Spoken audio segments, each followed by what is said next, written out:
सभी पत्रकार बंधुओं को नमस्कार। आज मैं आपके सामने ये बताने के लिए आया हूं कि कैसे कुचक्र रचकर, कैसे दुर्भावनापूर्ण तरीके से साजिश रचकर इस देश के बेटे, दिल्ली के बेटे अरविंद केजरीवाल को गिरफ्तार किया गया है। और ये कितनी बड़ी साजिश है, इसका एक एक करके आपके सामने मैं खुलासा करूंगा। जो मुख्यमंत्री दिल्ली के 2 करोड़ लोगों की शिक्षा के लिए, स्वास्थ्य के लिए, बिजली के लिए, पानी के लिए, माताओं बहनों को बस की फ्री यात्रा देने के लिए काम कर रहा है, उस मुख्यमंत्री को जेल में डालने के पीछे कितनी गहरी और बड़ी साजिश रची गई है, इसका एक एक करके आपके सामने खुलासा करूंगा। और दूसरी बात, ये शराब घोटाला ये शराब घोटाला दुनिया की सबसे बड़ी पार्टी भारतीय जनता पार्टी ने किया है, और इसके अंदर कोई छोटे मोटे लोग शामिल नहीं है, इसका भी खुलासा करूंगा आज। इसके अंदर कोई छोटे मोटे लोग शामिल नहीं है, भारतीय जनता पार्टी के शीर्ष नेतृत्व के लोग इसमें शामिल हैं। मैं एक एक करके बताता हूं आपको। एक व्यक्ति है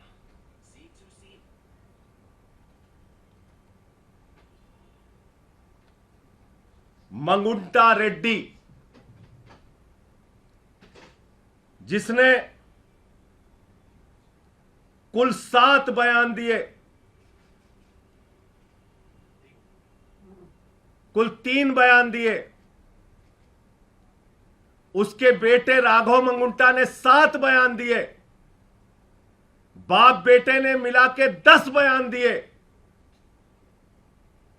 और इस 10 बयान को पीछे जब उनसे पहले पूछा गया, 16 सितंबर को पूछा गया, ईडी के द्वारा पूछा गया कि क्या आप अरविंद केजरीवाल से मिले थे, जानते हैं, तो उसने उसी बात की सच्चाई को उजागर किया। जो बात सच थी, उसने कहा हां मैं मिला था, लेकिन चैरिटेबल ट्रस्ट की जमीन के मामले में मिला था। लेकिन उसके बाद उसके बेटे को, राघव मंगुंटा को गिरफ्तार किया जाता है। राघव मंगुंटा को जेल के अंदर रखा जाता है, 5 महीने तक जेल में रखा जाता है, और तब वो अपना बयान बदल देता है। 16 सितंबर पर पहली बार कार्रवाई होती है मंगुंटा रेड्डी सांसद पर, रेड होती है 16 सितंबर 2022 को, और 10 फरवरी तक लगातार उसको कहा जाता है बयान दो, बयान दो, बयान दो केजरीवाल के खिलाफ। वो बयान नहीं देता तो 10 फरवरी को उसके बेटे राघव मंगुंटा को गिरफ्तार कर लिया जाता है। और 10 फरवरी से लेकर 16 जुलाई तक 7 बयान लिए जाते हैं राघव मंगुंटा के, मंगुंटा रेड्डी सांसद के बेटे राघव मंगुंटा के। कितने बयान? 7 बयान। 3 बयान बाप का, 7 बयान बेटे का। और उन 5 महीनों में जो 7 बयान वो देता है, उसमें भी पूछा जाता है 6 बयान में, अरविंद केजरीवाल को जानते हो, अरविंद केजरीवाल ने कोई घोटाला किया है, अरविंद केजरीवाल पे कुछ बोलना है? उसने कहा नहीं नहीं नहीं, बिल्कुल नहीं। लेकिन 5 महीने की जेल के बाद वो टूट जाता है। और 7वां बयान 16 जुलाई को उसका होता है और वो बदल जाता है। वो वही साजिश का हिस्सा बन जाता है। 5 महीने के प्रताड़ना के बाद बदल जाता है और अरविंद केजरीवाल के खिलाफ बयान देता है। लेकिन हैरानी की बात सबसे ज्यादा यह है कि ये 6 बयान और बाप के 2 बयान गायब कर दिए जाते हैं। 5 महीने की जेल के दौरान दिए गए बयान ईडी कहती है इस पर हमें भरोसा नहीं है और उसको रख लिया अनरिलाइड अपॉन डॉक्यूमेंट्स, यानी ऐसा बयान जो केजरीवाल के खिलाफ नहीं था उस पर की ईडी ने कहा हमें इस पे भरोसा नहीं है। हमारे वकीलों ने अदालत में पैरवी की, बार बार कहा हमें देखना है वो बयान जो उसने अपनी गिरफ्तारी के दौरान दिया। और जब हमारे वकीलों को कोर्ट ने आदेश दिया जाओ और देखो वो सारे बयान, उनके होश उड़ गए। आपको पता है उनके होश उड़ गए। बाप बेटे के 9 बयानों में कहीं भी अरविंद केजरीवाल का जिक्र नहीं और बाद में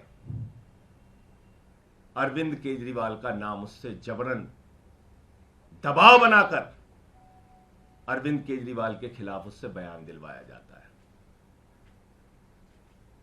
अब ये मंगुंटा रेड्डी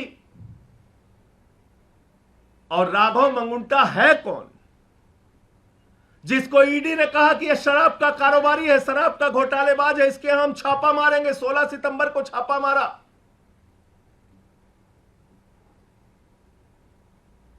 मैं चाहूंगा ये तस्वीर आप लोग जरूर ध्यान से देखिए। ये भारत के प्रधानमंत्री नरेंद्र मोदी जी के साथ गलवहियां करते हुए, उनसे मिलते हुए ये तस्वीर आप जरूर देखिए। ये है मंगुंटा रेड्डी सांसद, जिनकी तस्वीर है भारत के प्रधानमंत्री के साथ। यह है मंगुंटा रेड्डी जिनकी तस्वीर है भारत के प्रधानमंत्री के साथ। 16 जुलाई जब यह हमारे खिलाफ बयान देता है, अरविंद केजरीवाल और के खिलाफ बयान देता है, अरविंद केजरीवाल और आम आदमी पार्टी को खत्म करने की भाजपा की साजिश में शामिल हो जाता है, तो 18 जुलाई को इसकी बेल हो जाती है। 18 जुलाई को इसकी जमानत हो जाती है। आप समझ पा रहे हैं इतनी बड़ी साजिश। एक आदमी जिसको खुद ईडी कह रही है ये शराब का घोटालेबाज है, शराब का घोटालेबाज है, उसका क्या रिश्ता है भारत के प्रधानमंत्री के साथ? और इतना ही नहीं, आज की तारीख में वो टीडीपी से चुनाव लड़ रहा है और भारत के प्रधानमंत्री की तस्वीर लगाकर जनता से वोट मांग रहा है। मैं चाहता हूं वो भी आप दिखाइए। ये देखिए आप, इसको टीडीपी का टिकट मिला हुआ है, भारत के प्रधानमंत्री की तस्वीर लगाकर वोट मांग रहा है। जिसको भाजपा कहती है घोटालेबाज है, ये जिसको कहती है ईडी कि हम इस पे कार्रवाई करेंगे, हम इसको गिरफ्तार करेंगे, हम इसको जेल में डालेंगे, जब उसने केजरीवाल के खिलाफ बयान दे दिया तो वो नरेंद्र मोदी जी की तस्वीर लगाकर जनता से वोट मांग रहा है भारत के लोकतंत्र में। यह इस केस की सच्चाई देश के लोगों जान लो। आपके नेता अरविंद केजरीवाल के खिलाफ जो व्यक्ति बयान देता है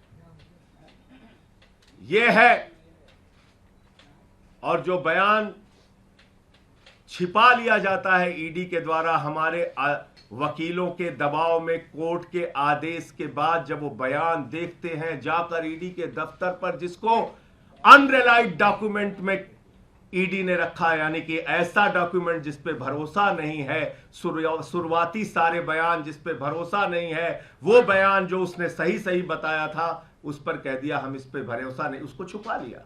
बोले छुप जाओ बेटा।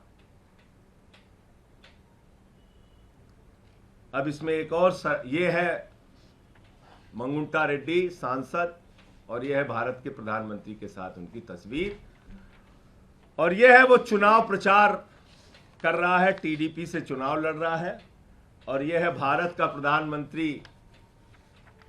इस फोटो में सबसे ऊपर उनकी तस्वीर है। वोट मांग रहे हैं कि मोदी जी के नाम पे हमको वोट दे दीजिए।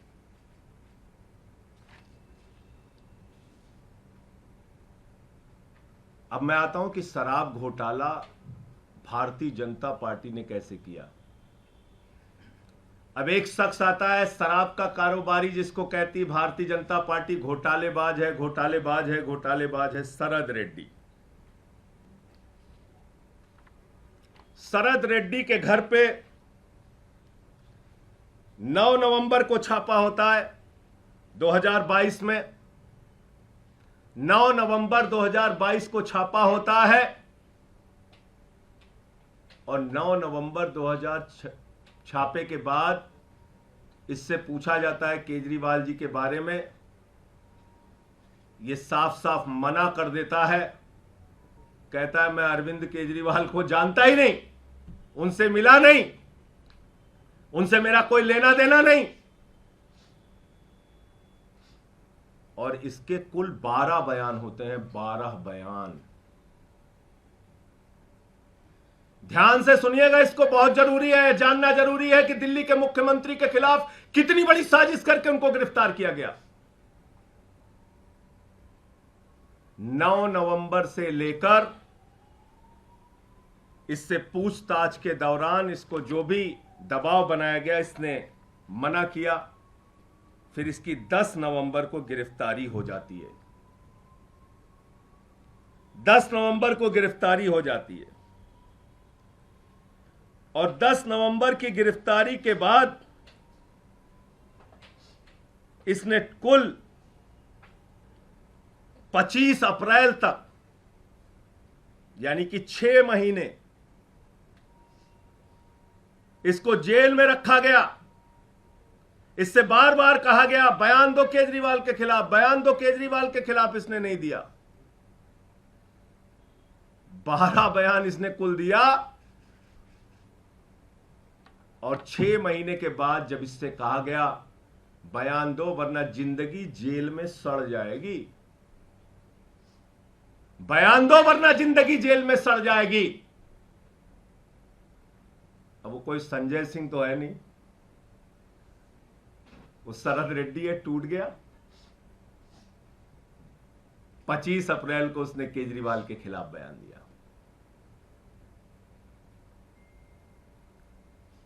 अब हमारे वकील फिर परेशान हुए कि जिस व्यक्ति ने केजरीवाल के खिलाफ बयान दिया है उसके 10 बयान को अनरिलाइड डॉक्यूमेंट में ईडी ने क्यों डाल दिया। उन्होंने फिर कोर्ट में एप्लीकेशन लगाई, जांच के आदेश मिले, हमारे वकील गए, उन्होंने देखा, ईडी के दफ्तर में जांच के आदेश मिले, वकील गए, उन्होंने देखा, सारे 10 के 10 बयान पढ़े, वकीलों के होश उड़ गए। 10 बयानों में केजरीवाल का नाम नहीं, और 10 बयान जो केजरीवाल का के खिलाफ नहीं थे उस पे ईडी ने कहा इस पे भरोसा नहीं, भरोसा नहीं, भरोसा नहीं। और जैसे ही उसने 25 अप्रैल को अरविंद केजरीवाल के खिलाफ बयान दिया, उसकी बेल हो जाती है, उसकी बेल हो जाती है। अब ये शरद रेड्डी, जिसको भारतीय जनता पार्टी कहती है ये शराब का घोटालेबाज है, ये शरद रेड्डी जिसको भारतीय जनता पार्टी कहती है शराब का बहुत बड़ा घोटालेबाज व्यक्ति है, ईडी कहती है शराब का घोटालेबाज है, उसको गिरफ्तार करती है, 6 महीने जेल में रखती है, केजरीवाल के खिलाफ बयान लेने के लिए बार बार कहती है, 10 बार वो कहता है नहीं नहीं नहीं, केजरीवाल से कोई मतलब और रिश्ता नहीं। 10 बयान के बाद जब टूट गया और इसने केजरीवाल के खिलाफ बयान दे दिया, 6 महीने की जेल के बाद इसको बेल हो जाती है।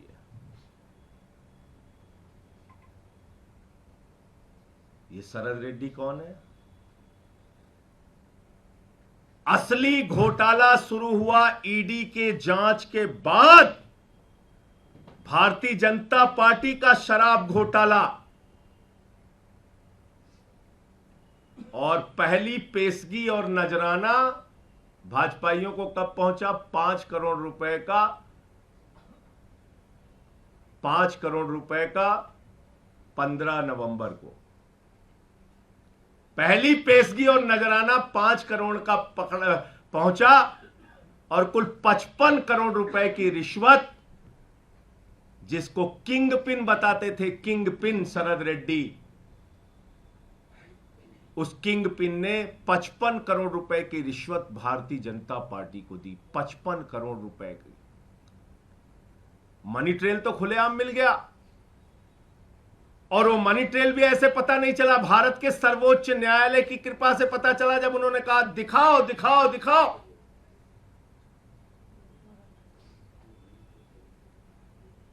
तो 21 मार्च को शाम को 6:50 पे मजबूरी में सारे डिटेल डालने पड़े वेबसाइट पे, बताना पड़ा कि ये शरद रेड्डी है शराब का घोटालेबाज, किंग पिन जिसको कह रही थी ईडी। और जैसे ही 6:50 पे भारतीय जनता पार्टी के शराब घोटाले का खुलासा हो जाता है, 7:14 पर मुख्यमंत्री के दफ्तर पे, मुख्यमंत्री के घर पे छापा पड़ जाता है। क्योंकि आप मीडिया में चर्चा करते हैं, आम आदमी पार्टी मुद्दा उठाती कि भाई शराब का घोटाला तो बीजेपी ने किया है। 21 मार्च को शाम को 6:50 पे इसका खुलासा हो जाता है। 55 करोड़ रुपए की रिश्वत भाजपा ने ली है, इस बात का खुलासा हो जाता है।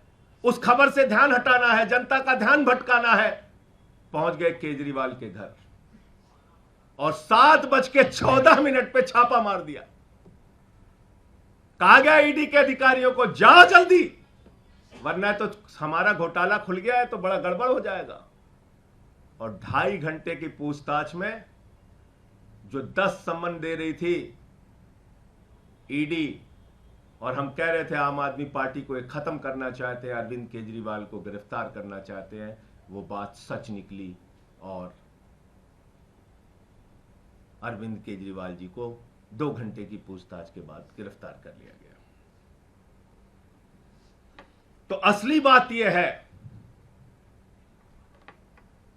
कि यह शराब घोटाला भारतीय जनता पार्टी ने किया है, और यह शराब घोटाला ईडी के जांच के बाद शुरू हुआ है, और दिल्ली के मुख्यमंत्री के खिलाफ गहरी साजिश के तहत ऐसे बयान छिपा लिए गए, अनरिलाइड अपॉन डॉक्यूमेंट में डाले गए, जो बयान केजरीवाल के खिलाफ नहीं थे, और दबाव बनाकर जो बयान लिया गया वो बयान आधार बनाया गया, झूठा बेबुनियाद आधार।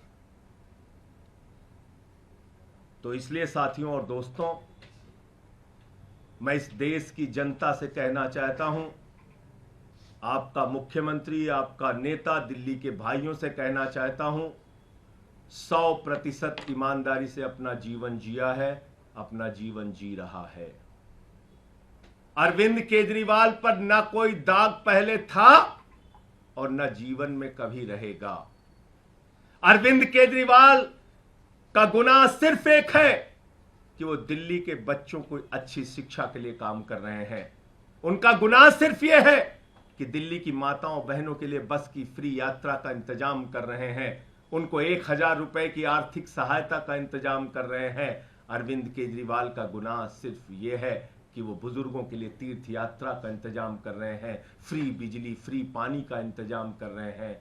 एक ऐसी सरकार जो दुनिया में, देश में सबसे बेहतरीन तरीके से काम कर रही है, उसके पीछे ये बड़ी गहरी साजिश करके उनको गिरफ्तार किया गया है। और ये सारी तारीखें और ये सारे बयान चिल्ला चिल्ला कर ये कह रहे हैं कि ये साजिश है, साजिश है और साजिश है। आप लोगों को जो भी प्रश्न पूछना है सवाल पूछिए, मैं एक एक चीज का जवाब दूंगा। संजय जी, इसके अतिरिक्त ईडी के द्वारा ये भी कहा जा रहा है कि शराब घोटाले का पैसा हवाला कारोबारी के जरिए गोवा में पहुंचा 45 करोड़, आपके जो कैंडिडेट्स थे उनके पास वो पैसा कैश में पहुंचा और वहां के चुनाव में खर्च हुआ, ये इसके इतर बता रही है। और उसके बाद जो मनीष जी के सेक्रेटरी थे उनके बयान का भी जिक्र कर रही है ईडी। मनीष जी के सेक्रेटरी के बयान पर अरविंद केजरीवाल जी ने भी कोर्ट में अपना पक्ष रखा था। बहुत सारे लोग मिलने जाते हैं अरविंद केजरीवाल जी के मुख्यमंत्री आवास पे, उप मुख्यमंत्री जाते हैं, सेक्रेटरी जाते हैं, और उसमें कौन से कागज का वो जिक्र कर रहा है, कौन सा कागज दिया। तो मेरे ख्याल से ये बातें झूठ और बुनियाद, झूठ और बेवकूफी की एक पराकाष्ठा है जिसको तैयार किया है। घोटाला तो 55 करोड़ का सीधे साफ साफ दिख रहा है। यहां भारतीय जनता पार्टी का शराब घोटाला दिख रहा है। कितने छापेमारी की इन नेताओं के घर पर, भाजपा के नेताओं के घर पे। क्या बीजेपी के शीर्ष नेतृत्व को जाने बगैर 55 करोड़ रुपए मिल गए?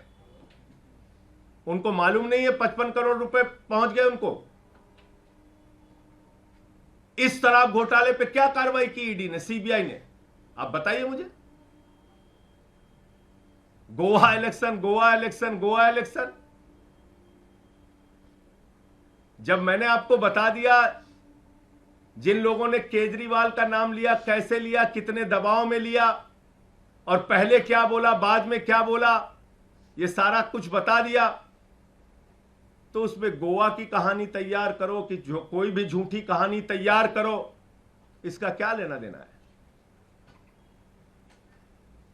और कोई प्रश्न?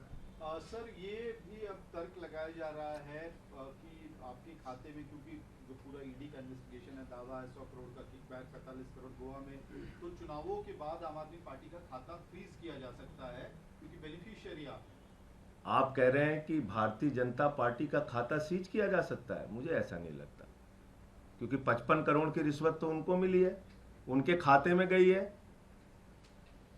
गड्डियां गिनी है भाजपाइयों ने 55 करोड़ की। तो मैं तो कहता हूं, जो जितना बड़ा भ्रष्टाचारी वो उतना बड़ा पदाधिकारी, ये है भारतीय जनता पार्टी का नारा। जो जितना बड़ा भ्रष्टाचारी वो उतना बड़ा पदाधिकारी, ये है भारतीय जनता पार्टी का नारा। और कोई प्रश्न? अपने उन बयानों का जिक्र किया जिनको ईडी ने कंसीडर नहीं किया, तो क्या इस मामले को लेकर आप लोग कोर्ट जाएंगे कि कोर्ट उस केस कोर्ट में आ गए ना? ओहो, आप लोग अपील आप सुन नहीं रहे फिर मेरी बात। ईडी ने अपने बयानों की एक चार्जशीट बनाई और उन्होंने दिखाया। ध्यान से सुनिए, फिर से सुनिए, नहीं तो आप लोग गड़बड़ कर जाएंगे। ईडी ने अपने बयानों की एक सूची बनाई जिसमें उन्होंने कहा रिलायड अपॉन डॉक्यूमेंट, यानी ऐसे डॉक्यूमेंट, ऐसे कागजात जिस पे हमें भरोसा है, और अनरिलायड अपॉन डॉक्यूमेंट जिस पे हमें भरोसा नहीं है, और उसको छिपा के रख लिया। ऐसे अगर हिंदी की भाषा में, सरल भाषा में समझे, ऐसे बयान जिस पर ईडी ने, भाजपा ने, भाजपाइयों की साजिश ने, उनके षड्यंत्र ने भरोसा किया, और ऐसे बयान जिस पर उन्होंने भरोसा नहीं किया। और उसका खुलासा कैसे हुआ? उसको छिपा लिया। उसका खुलासा कैसे हुआ? जब हमारे वकील लोग अदालत में गए, उन्होंने कहा भाई हम देखना चाहते हैं कि जिन बयानों पर इन्होंने भरोसा नहीं किया, शरद रेड्डी के, राघव मंगुंटा रेड्डी के, वो बयान आखिर है क्या? अनरिलाइड में क्यों उसको रखा है? उस पर आपने क्यों रिलाई नहीं किया? तो पता चला उस पर रिलाई इसलिए नहीं किया क्योंकि वो शुरुआती बयान थे।